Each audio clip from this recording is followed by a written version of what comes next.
Our biggest storage event just got stronger. The Store More, Save More event going on now at the Home Depot. Get exclusive HDX black and yellow Tough Totes starting at just $4.98. They're heavy duty, durable, and come in a range of sizes from 7 to 70 gallons. So whether you need to store a little or store a lot, you're going to save loads. Make room for big savings at the Store More, Save More event going on now at the Home Depot. How doers get more done. Limited time only. Event and dates vary by store. See store for details.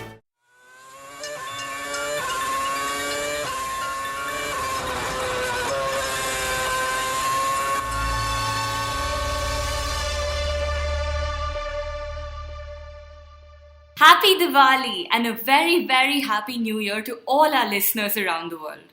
Diwali and New Year greetings. And since we can't show you a video of what we are currently seeing, you might just hear a few firecrackers. I just heard one in the audio of this week's episode of the Inside Line Formula One podcast. There are just so many celebrations outside our studio in Mumbai.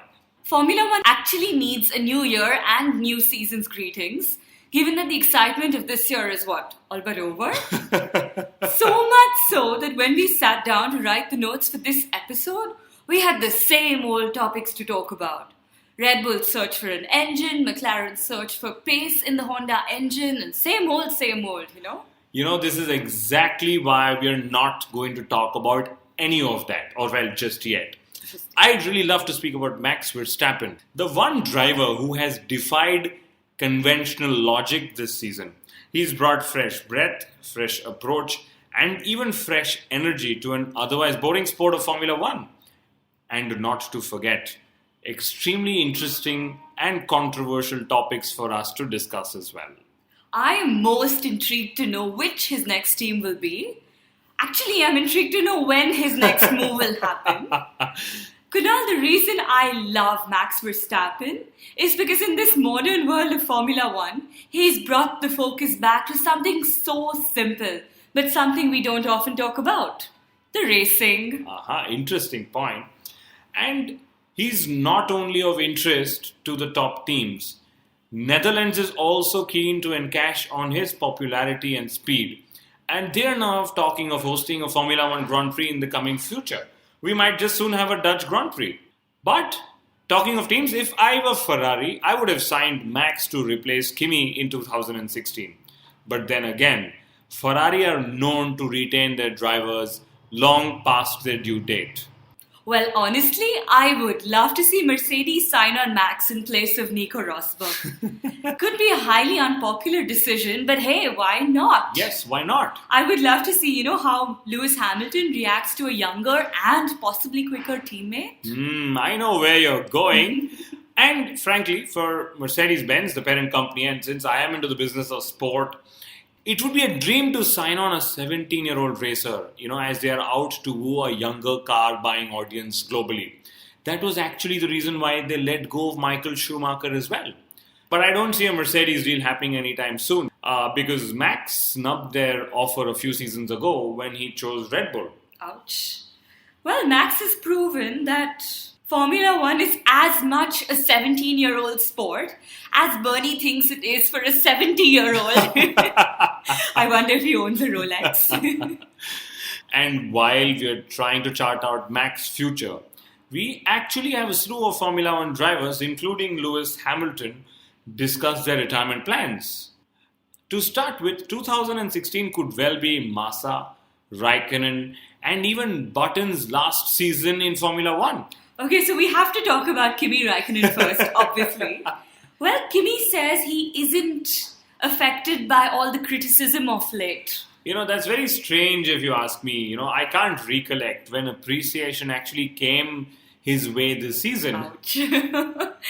And meanwhile, Jenson Button, he's been indicating that he'd love to stay on in Formula One in 2017 if the so-called new and interesting regulations come into effect. This is exactly where the powers of Formula One should sit down and decide the rules for 2017 already.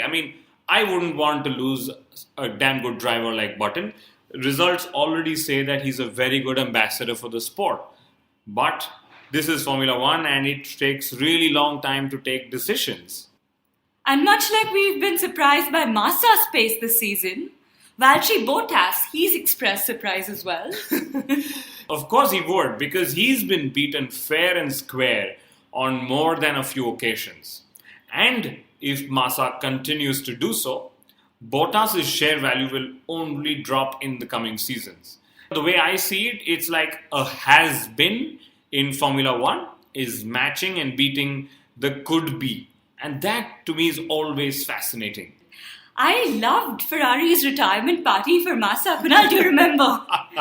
I think Yes, Williams... there was a life-size trophy, if Wow. I'm not mistaken. And talking of that, I believe Massa had a better farewell from Ferrari than Fernando Alonso. Alonso didn't have a farewell.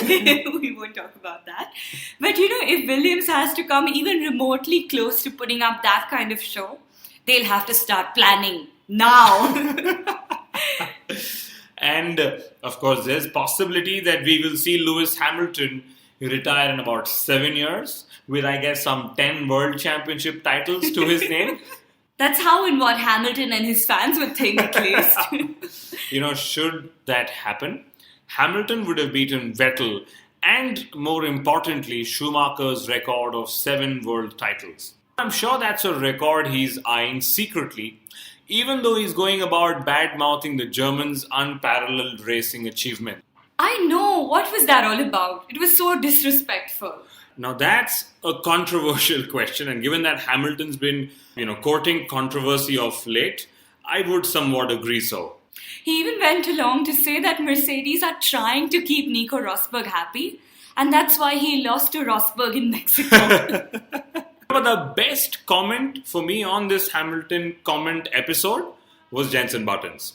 He said what we all somewhere believe is absolutely true. Hamilton's confidence is because of the Mercedes racing car. All the other world champions and potential world champions could do as well, if not better, in the current Mercedes racing car. And mind you, I take nothing away from Hamilton's talent or his achievements this season. It's just that Max has entertained me better, That's a very valid point, Kunal. I guess it's now Button's chance to entertain us as well. He's off to the Race of Champions later this month.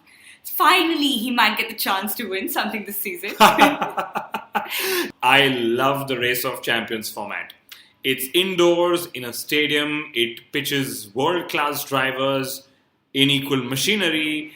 It is a time-based format, and guess what? There are no paid drivers in Race of Champions.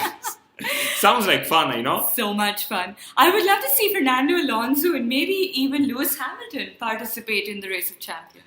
If the current reports indicate reality, Hamilton is now keen to participate and become a part of Nicole Scherzinger's life again, He loves to court issues with Nico and a Nicole.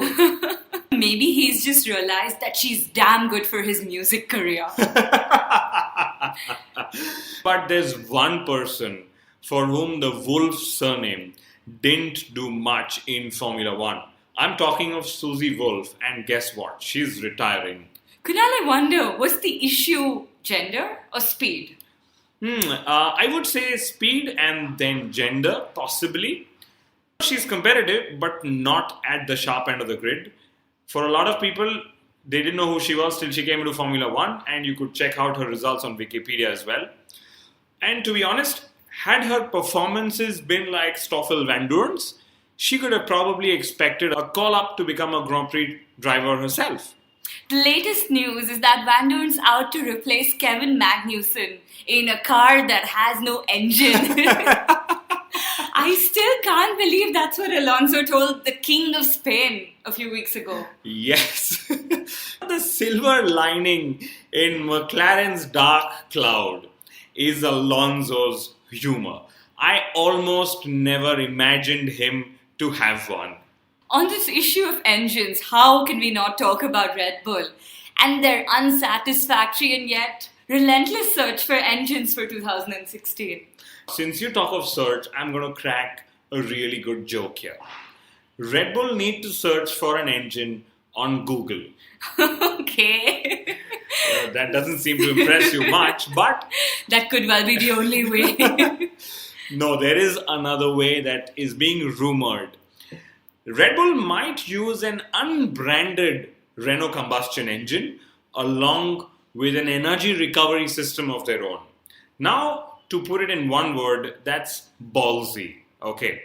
And the second word, if so, would be smart. This could be the hybrid solution amongst all the hybrid engine solutions in 2016. That is so well put. I think this disruptive solution seems like exactly what brand Red Bull is all about, the core of their DNA. Bring on 2016 already, Kunal, I can't wait. Their tagline, should this work, could then be Red Bull gives you engines. Ferrari, the sport's most iconic team, they've indicated that they're not interested in the commercial interests of the sport. I think that's a little smart and very stupid of Ferrari at the same time.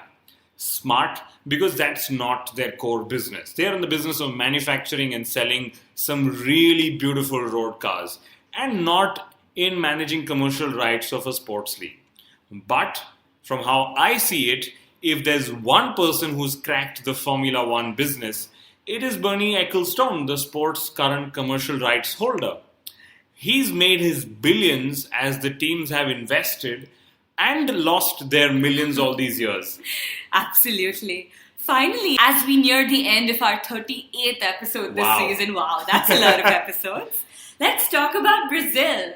Interlagos. My best memory of the racetrack, Kunal, is Kimi Raikkonen, of course, driving up the escape road a few years ago, only to realize that the route is blocked. Typically Kimi, But my memory holds true of Massa, Hamilton, and Timo Glock, 2008, and just how the World Championship changed hands 15 seconds towards the end of the race. That was epic. Hamilton then and now, Massa then and now. Much to think about, I say. Yes, a lot to think about. And let's even realize that Hamilton has never won in the land of Ayrton Senna. And given his recent obsessive idolism of the late Brazilian driver, let's see if he's able to hold on to a win here. I would love to see Massa take the honors. Thank God you said Felipe Massa and not Felipe Nasser.